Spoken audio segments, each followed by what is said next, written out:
کب تک بھائی یہ سیٹنگ نہیں کی جا سکتی اس چیز کی، کب تک اجازت نہیں ہے؟ حتیٰ یبلغ الکتاب کتاب و اجلا، یہاں تک کہ وہ جو قانون ہے، کتاب کا معنی پہلے بھی کتنی دفعہ بتا چکے ہیں، کیا ہے؟ شریعت کا قانون۔ جو شریعت کا قانون ہے اس کو اللہ نے قرآن میں الکتاب کہا ہے، کتاب یا کتاب، الکتاب، شریعت کا جو بھی قانون ہے، چاہے حضرت موسیٰ کے زمانے میں ہو، چاہے حضرت عیسیٰ کے زمانے میں یا ان کتاب میں ہو یا قرآن میں ہو، جو بھی، یا یہ ہے کہ رسولوں کے ذریعے بتایا گیا ہو، وہ الکتاب ہی ہے۔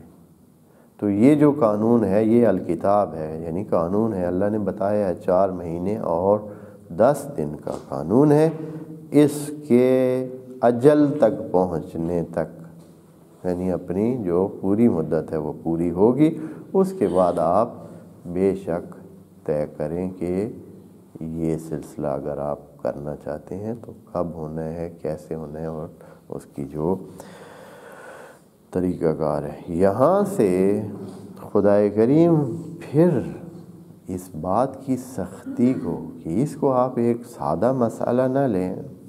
جیسے کہ ابھی لیا جا رہا ہے، یعنی توجہ ہی نہیں ہے نا۔ ابھی یہ مسئلہ جو ابھی ہم آپس میں ڈسکس کر رہے ہیں قرآن سے، اس کا کتنوں کو پتہ ہے، یا کتنے اس چیز کو دھیان دیتے؟ پتہ ہی نہیں ہے، دھیان ہی نہیں ہے کیا یہ چیز بھی ہے۔ ہاں اتنا پتہ ہے 4 مہینے 10 دن وہ کر نہیں سکتی ہے، باقی یہ کہ یہ جو اتنی باریک بینی سے حتیٰ بات کرنے سے منع، اس طرح کے کوئی وعدہ کرنے سے منع، یہ باتیں تو بالکل بھی کسی کو توجہ ہی نہیں ہے۔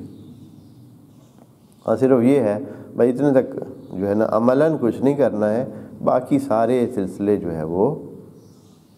بات چیت اور یہ وہ اور وعدہ سلسلہ اور کئی دوسرے تیسرے یہ باتیں وہ ہو جاتی بالکل ایسے، یعنی مہینے بعض خواتین بھی خود ایسی ہوتی ہیں کہ وہ خود جو ہے وہ انوالو ہو جاتی ہیں، یا یہ ہے کہ آس پاس کے لوگوں کی وجہ سے ہو جاتی ہیں، اور بالکل ان سلسلوں میں وہ رکھتے ہیں اور توجہ ہی نہیں ہوتی ہے کہ ان کا شوہر فوت ہو۔ تو فرما رہا ہے کہ وَاعْلَمُوا، آپ یہ خیال مت کرنا کہ یہ کون جانتا ہے، لوگوں سے دھیان کر لیں گے، باقی آپس میں جو ہے وہ بات چیت کرتے رہیں گے، چلیں کسی کے سامنے نہیں کریں گے۔ اور خدا کریم نے کس پوائنٹ کی طرف اشارہ کیا، عجیب ہے، پیچھے کیا کہا ہے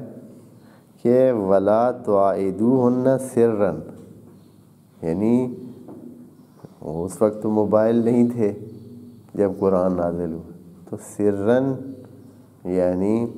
آپ یہ، کیونکہ ابھی سرًّا تو بہت چیزیں ممکن ہیں، تو کسی کو کیا پتہ ہے، بس موبائل میں میسج آیا ہے اور پڑھ کے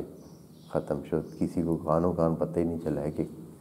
کس نے کیا ہے، کیا بات کی ہے، نہ کوئی آیا ہے نہ گیا ہے، کسی کو بھی پتہ نہیں چلتا۔ تو سرًّا بھی خدا کریم، تو اب ممکن ہے ذہنوں میں جائے گا کہ بھائی پتہ ہی نہیں چلے گا۔ مسئلہ تو تب ہے کہ جب ہم سب کے سامنے کچھ ایسی بات کریں ہیں تو وہ شوہر کی مرحوم کی بے احترامی ہو، اس خاتون کے غم کے حوالے سے کوئی مسئلہ ہو، ہاں ہم ایسے چپکے سے کریں گے کہ پتہ ہی نہیں چلے گا۔ خدا کریم فرماتا ہے کہ ذرا یہ دھیان رکھنا کہ میں آپ کے اندر سے بھی واقف ہوں، وَاعْلَمُوا، اور یہ بات دھیان رکھو، یاد رکھو، جان لو اگر ابھی تک آپ نے نہیں جانا تو، وَاعْلَمُوا أَنَّ اللَّهَ يَعْلَمُ مَا فِي أَنفُسِكُمْ، چلاکی مت دکھانا، یہی ہے نا، اور یہ انسان کی خصلت ہے۔ ہاں پچھلے کرتے گئے چلاکیاں، ان کی چلاکیاں کام نہیں آئی ہیں، آخر میں پھنس جاتے ہیں۔ اب نیا آتا ہے، وہ کہتا ہے کہ ان سے تو نہیں ہو سکا، میں کر لوں گا، وہ بھی کرتا ہے تو وہ بھی مار کھا جاتا ہے، اور مار کھانا ہی ہوتا ہے۔ تو یہ چلاکی انسان چھوڑتا نہیں ہے، بہتوں نے غلطیاں کی ہیں، مار کھائی ہے، دیکھیں جتنے بھی جرم ہوتے ہیں، جتنے بھی اس قسم کے مسائل ہوتے ہیں جن میں اس طرح ہوتے ہیں، بہت سارے ہوتے ہیں جو سامنے آ جاتے ہیں، پتہ چل جاتا ہے، پکڑے جاتے ہیں، نقصان بھی کرتے ہیں، لیکن پھر اگلا کیا کرتا ہے؟ وہ بھی یہی کام ہے، وہ کہتا ہے کہ میں بچا لوں گا، میں نہیں ہونے دوں گا، میں ایسے کروں گا۔ بھئی یہ ہے ہونا ہی نہیں ہے، خدا نے اس طرح بنایا ہی نہیں ہے۔ خدا کریم فرما رہا ہے کہ وَاعْلَمُوا أَنَّ اللَّهَ يَعْلَمُ مَا فِي أَنفُسِكُمْ، اور پھر اتنا نہیں کہا کہ بس ٹھیک ہے آپ جان لیں کہ میں آپ کے اندر کی بات جانتا ہوں۔